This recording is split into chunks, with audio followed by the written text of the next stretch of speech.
Welcome, welcome, welcome. This is Edna White. I am your host of Keeping It Real on Purpose.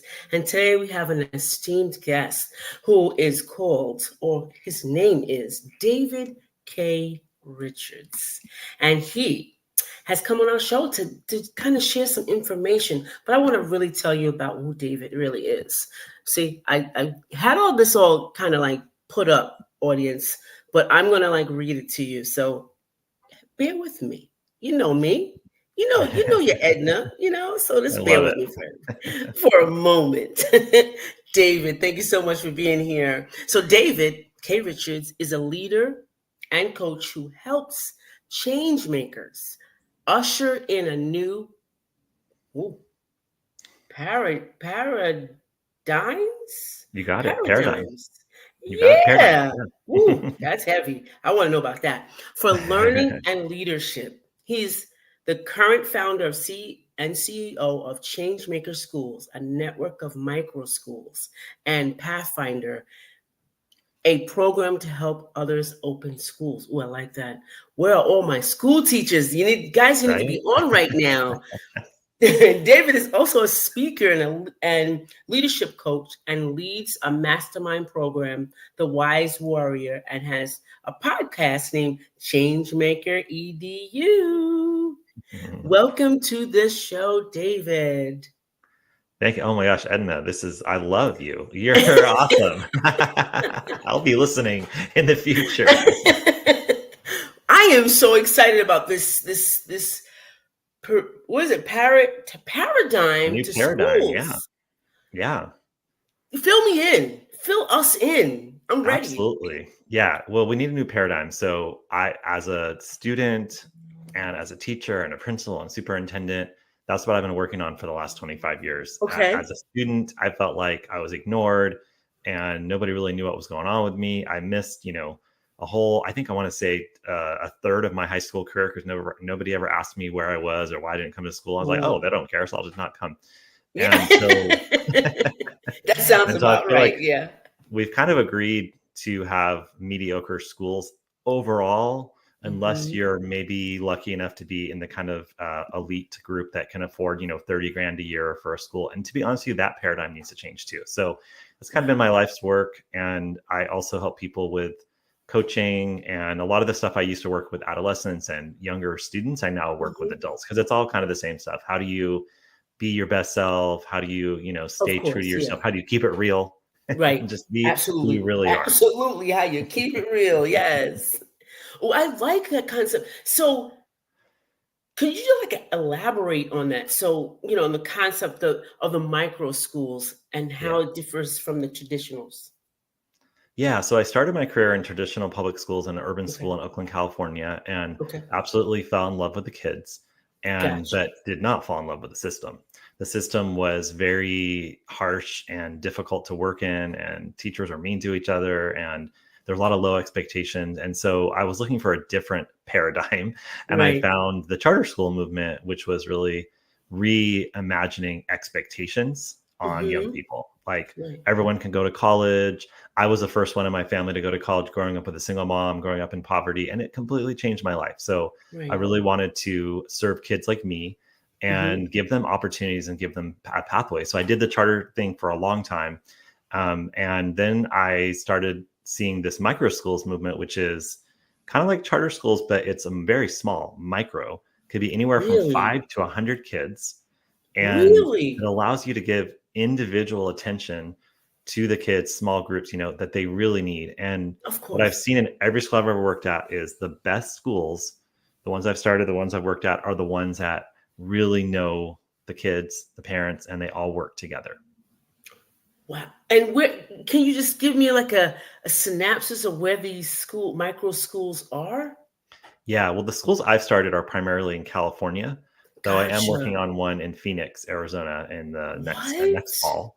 But these micro schools, there's 125,000 of them. We all know them. It's kind of the resurgence of the one room schoolhouse. So like Right. my That's mother-in-law, that's what I was thinking, that's what you're right? I was thinking, yeah. thinking Well, my that. mother-in-law, she's probably in her 70s, and she grew up in rural Nebraska, and she's like, you realize this is not innovative or new.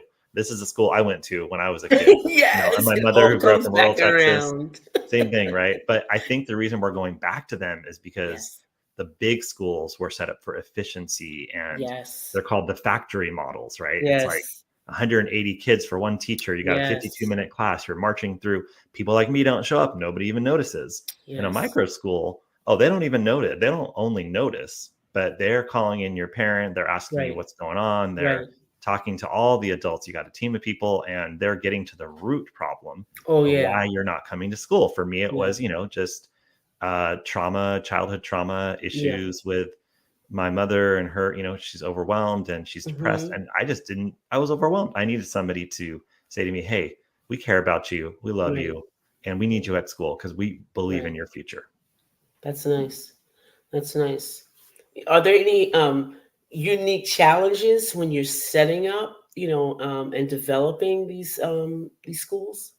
Yeah, I think the biggest challenges are you're going against kind of a traditional machine essentially. So, like the district schools have their own public land. They have these massive facilities, right? We all know these high schools are just huge, or Hmm. even the elementary schools that are these huge playgrounds. So you have to deal with you have to be very creative and entrepreneurial. Okay. And so it might be like co-leasing with a church. A lot of people will say, Oh, church I uses them at night and see. on Sundays. Can we use it Oh, during that's the good. day?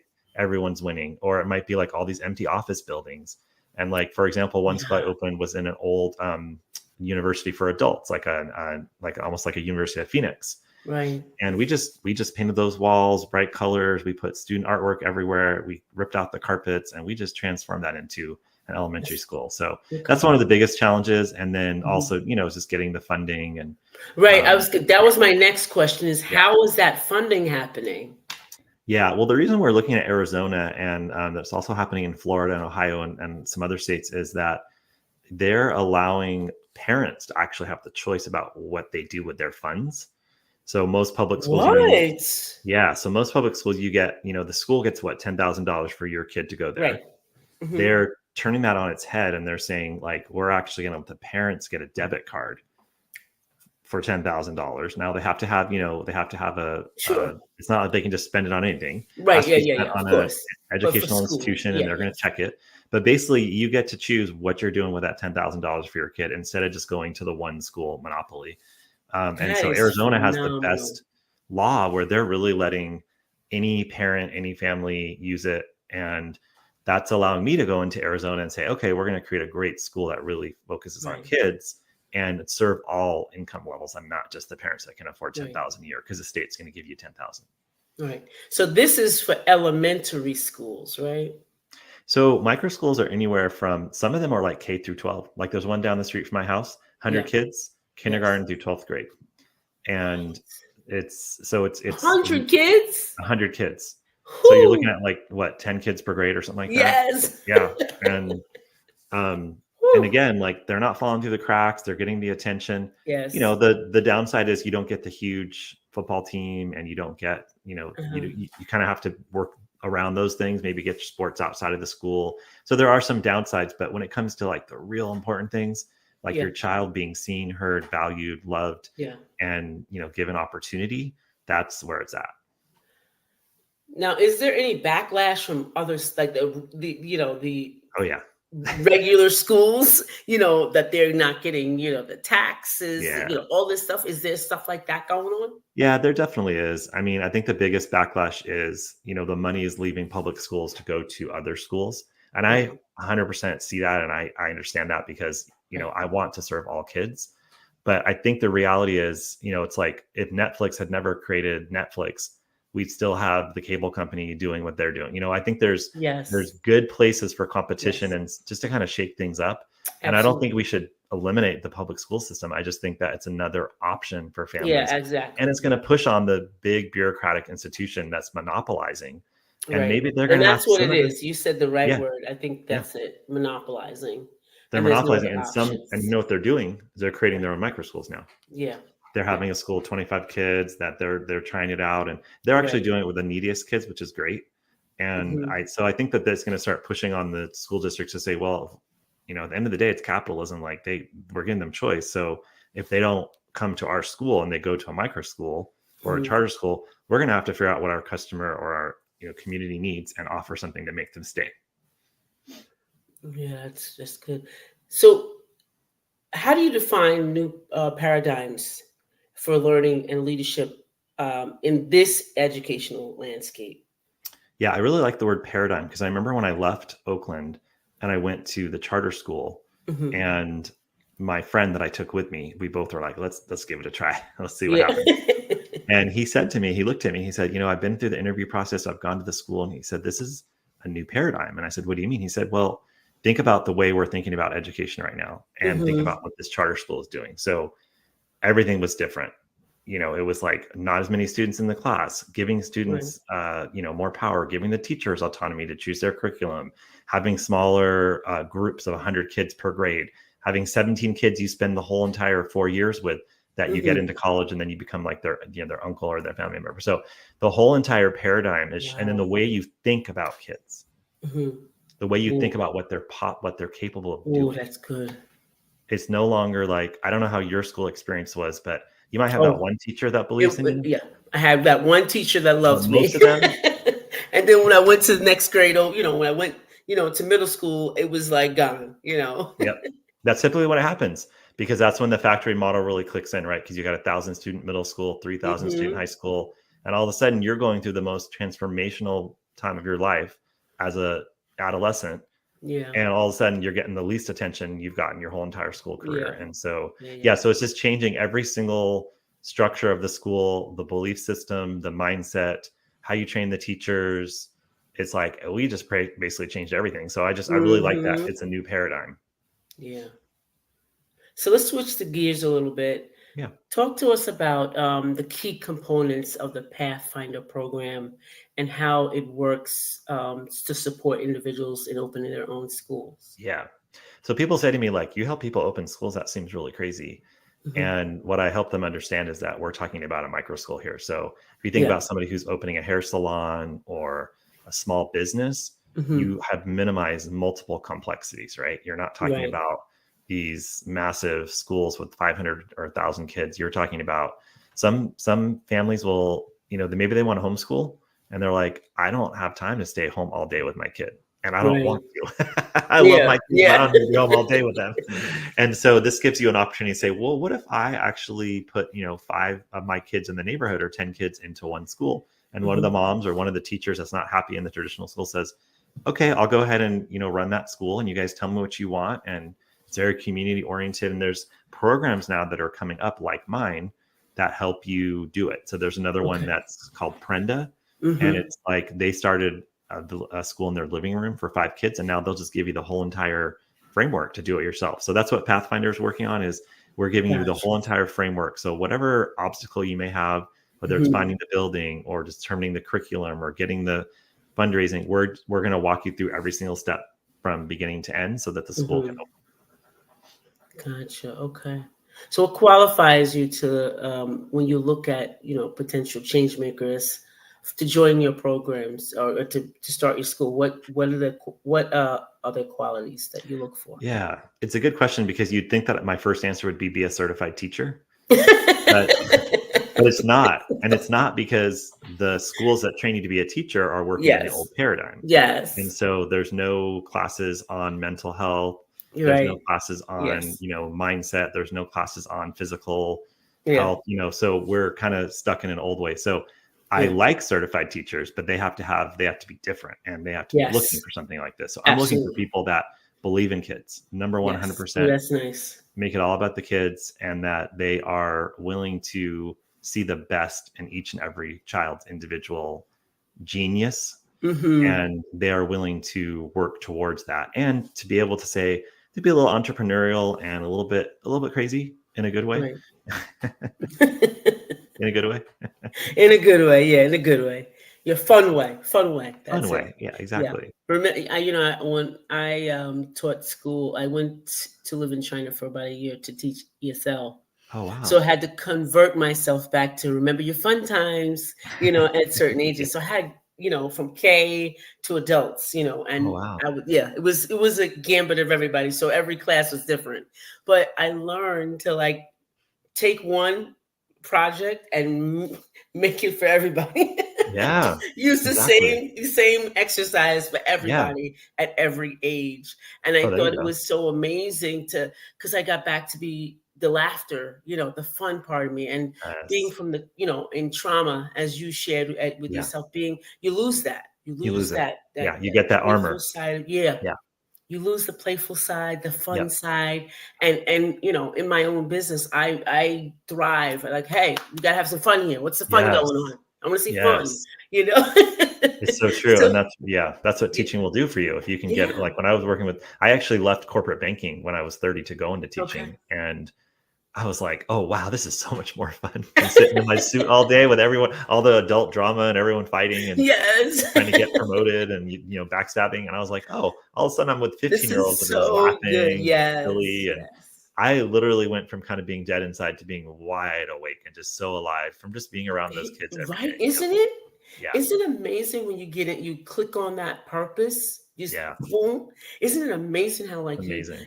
even when things are not going as well and you're challenged, you still feel like a million Yeah, you bucks, do. right? And you can just navigate it because you're coming from that place of passion. And, and Yes. that's why I started coaching and helping others, because I feel like my purpose is to Mhm. serve, and it's to really be of Yes. service and to Absolutely. help as many people as possible. So Yeah. I felt like I needed to, create more schools and work with more adults and kind of Right. just spread that out, because I learned certain things that I wanted to share with the world. Right. And I'm glad you're doing it too, because we need more people like you out there that are helping Yeah. people and getting them to clear on their purpose and all that. Oh yeah, absolutely. So thinking of that, what's your long-term goal, vision for Changemaker? Well, I'm glad you asked that, because right after this meeting, I have a meeting with my advisory board, Okay. and I'm going to start that meeting by saying, I know you're all volunteering for this, but I Hmm. guess I'm curious if you would like to change the trajectory of the lives of 22,000 families and students in the next 10 years. Oh, goodness. That is like you're gonna have the mouths open, like, So that's the work that we do. And I think, yeah, any teachers are listening, or, coaches. I mean, the word teacher can really be expanded out to so many different places, different yeah, roles. Like you're a teacher, right? As a coach. yes, And so anyone who does work with people, a social worker, or even just a parent, not just, yeah, but a parent, you don't have an official professional title. You're a teacher. And so, that's the work you do, is you change people's lives. yeah, And years ago, we did a training at a business school, and they said, the problem with education is they don't understand how to really speak to what they're doing. So we did this yeah, whole exercise where they wanted to do our elevator pitch. And at the right, end of that session, a few of my colleagues and I were like, we're going to change our business card. And it's not going to say, principal or teacher. It's going to say, right. we change the trajectory of children's lives. And it sounds very arrogant, but when we went No, back to the it's work we were not. doing, It's it's not. like these were kids that were living in, broken Yes. homes, low income families. And all of a sudden they have a full scholarship to a 4-year college because they Yeah. came to our school. If they hadn't come to our school, they wouldn't have had that They life wouldn't have trajectory. had a chance. Yeah. So I'm still using that. And, Yeah. we're kind of looking at helping 200 schools over the next 10 years. And that Yeah. ends up being about 22,000 families. And so I realized that we were just focusing on a lot of the business stuff in the advisory meeting. And I'm like, you know what, this is actually purpose work. And Yeah. so if these folks are going to volunteer for this board, they need to understand that this is not just about transaction. This is Yeah. about changing people's lives. Yeah. How do you align? I'm all about authenticity. Yeah, I can tell. I'm all about that. I don't care if I mess I up. can I'm feel all it. about that. How do you align that? How important? I mean, that's a better question. How important is authenticity when in change makers? Yeah. Well, I feel like everybody has a spark. I always say that everyone has a spark that's waiting to be ignited.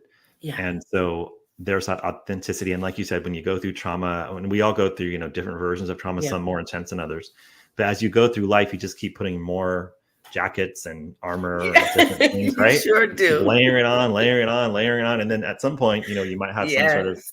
there's a reason why we have midlife crises, right? Like Yes. that. So at some point it happens, men or women, you just like, what am I doing? And who am I?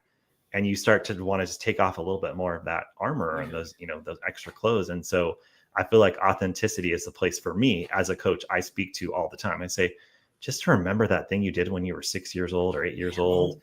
Was it painting, drawing, playing outside, being with your Yes. grandmother, and get back to that, because that's who you really are. That's your authentic Yes. self, Oh my and let gosh. that person come out. David, you're singing my song. You're Yes. singing it. I always revert back to, and that's when I really knew myself, is when I was Mhm. 5. We Like know. playing in the We dirt, know. making mud pies, putting leaves in Yes. there as That's decorations. who you really are. That's your true self. That's your true nature. And then we spend our whole life Yes. undoing and overriding and feeling Yes. that, just covering ourselves up because we're so scared to be Yes. that authentic version of ourselves, because everybody's pushing us down and telling us, no, no, no, you can't make mud pies. You're Yeah. 15. You can't Yeah. play. You got to get Yes. serious. Good job. Yes. Do this and work, Exactly. study. And then when you're 20s and Exactly. 30s and 40s, it's like, you got to do this. Everyone's always giving you, you got to, you got to, you got You to. gotta, right. And you're So like, could good. I just be free and have fun and live an Oh open, my gosh. liberated life? This is so And I will good. tell you, when I've made the choice to quit the bank job and I quit my executive job when I Mhm. was, to start my last school, because it just felt Mhm. like it wasn't in line with my authenticity anymore. And Yeah. everyone criticized me and said, like, what are you doing? But Yeah. guess what? Everything worked out. And like you said, I was in line with my purpose. So then I could overcome any obstacle. And it just Yeah, feels I'm great. telling you, challenges do come, and I Right. know you sound like you had it going on early. I had to, take off all those jackets, those Yeah. hats. I don't even let people say, "Oh, you wear many hats." No, I don't. No, I don't. No, Nope. I don't. I just I have like one that. skill, and I know how to work it. Yes. I know how to work it. But I just love what you're saying. I think you're really for me. Audience, I don't think he's here for you. I think he's here for me.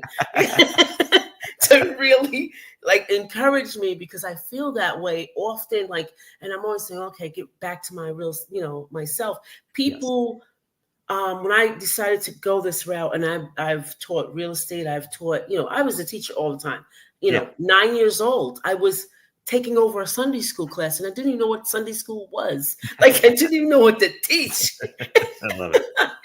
So it was there all the time. And over time, what people told me I was, like you said, all that stuff just piled on.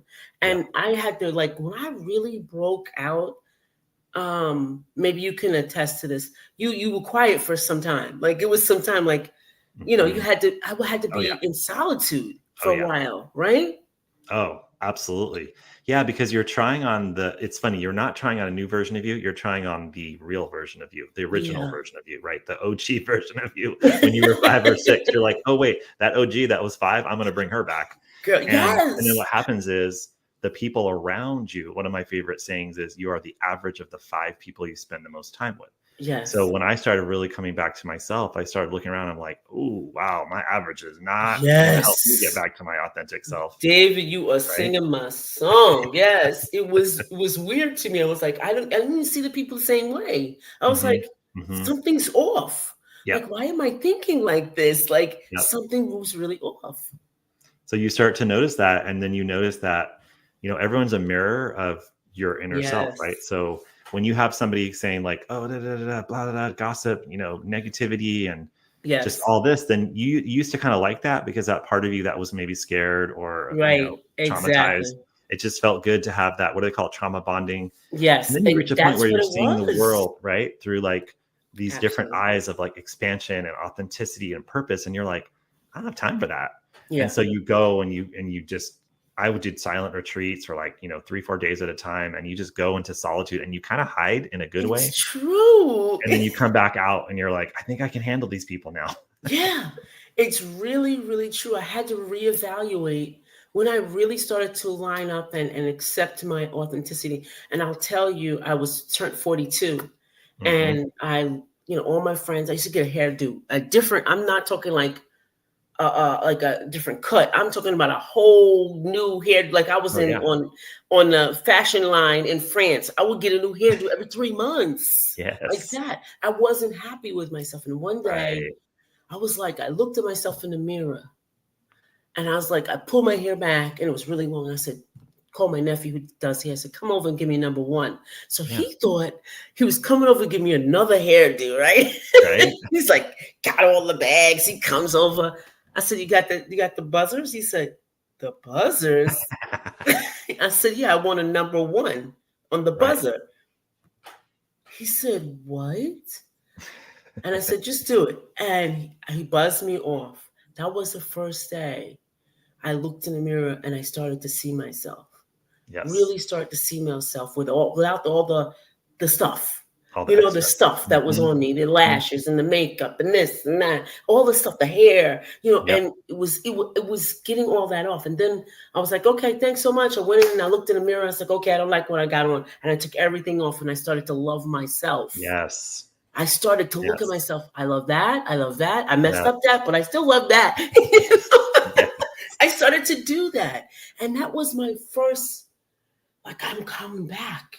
Like, I'm coming back statement. And I tell everyone, you just don't know.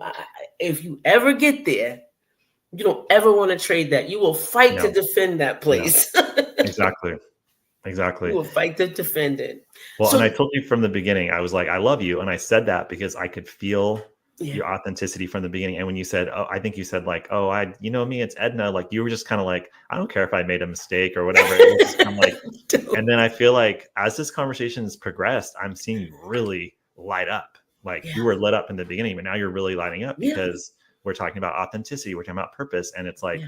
that part of you that's really alive and Oh my expanding gosh. is Oh my waking. It's gosh. just wide awake right now. It's awesome. That's what I could tell from the beginning because I'm very intuitive. And I was like, okay, Yes. yeah, Oh, this that's lady wonderful. is, And that she even is opens connected. up, David. That part, intuition even opens up, right?